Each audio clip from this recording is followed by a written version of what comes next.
वो इतने बीमार रहते हैं कि बिना सहारे के चल नहीं पाते हैं। कैसे बुजुर्ग व्यक्ति को गालियां देने पे उतर आएंगे? रमेश बिधुड़ी का विवादित बयान बीजेपी को पड़ेगा भारी। प्रेस कॉन्फ्रेंस में रोई मुख्यमंत्री आतिशी।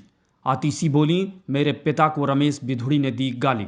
कालकाजी विधानसभा सीट से बीजेपी उम्मीदवार रमेश बिधुड़ी का दिल्ली की मुख्यमंत्री आतिशी और कांग्रेस सांसद प्रियंका गांधी पर दिया विवादित बयान न सिर्फ उन्हें बल्कि पूरी बीजेपी को भारी पड़ सकता है, क्योंकि रमेश बिधुड़ी की ओर से प्रियंका गांधी के गाल जैसी सड़क बनाने के आपत्तिजनक बयान के बाद कांग्रेस पार्टी ने तो बिधुड़ी के खिलाफ मोर्चा खोल ही रखा है और अब मुख्यमंत्री आतिशी ने खुद मीडिया के सामने आकर रमेश बिधुड़ी की ओर से उन पर और उनके पिता पर की गई टिप्पणी को लेकर बड़ा हमला बोला है।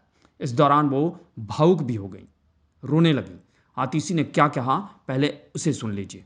वो इतने बीमार रहते हैं कि बिना सहारे के चल नहीं पाते हैं।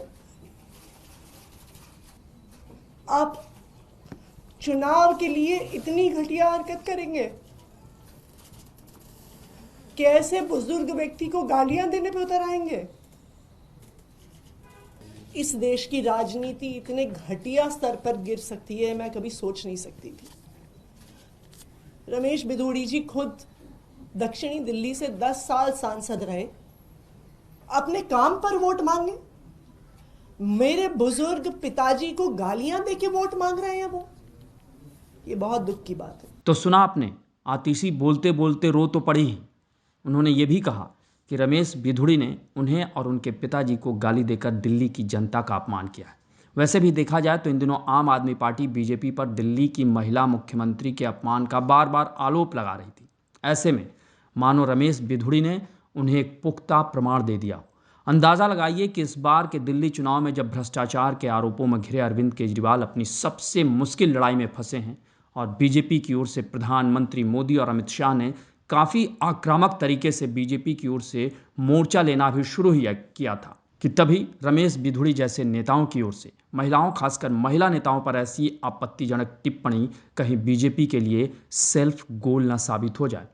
अगर याद हो तो 2020 के दिल्ली विधानसभा चुनाव के दौरान अनुराग ठाकुर ने एक ऐसा ही बयान दिया था जिसने ऐन वक्त पर बीजेपी की दिल्ली में लुटिया डुबो दी थी।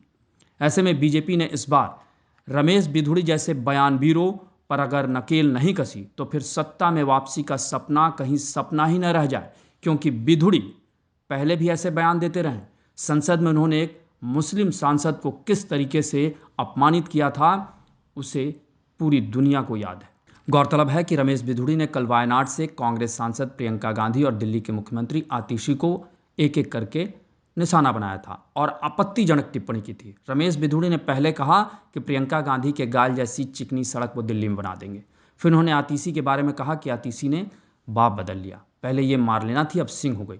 बताइए ये कैसा तर्क है। हालांकि जब कांग्रेस पार्टी, आम आदमी पार्टी से लेकर तमाम विपक्ष ने उन पर हमला किया और बीजेपी ने भी रमेश बिधुड़ी के बयान से किनारा कर लिया तो रमेश बिधुड़ी ने माफ़ी मांग ली। लेकिन कहते हैं ना कि बात निकली है तो दूर तलक जाएगी, और सियासत में ऐसी बातें तो दूर तक ही नहीं, देर तक गूंजती रहती हैं।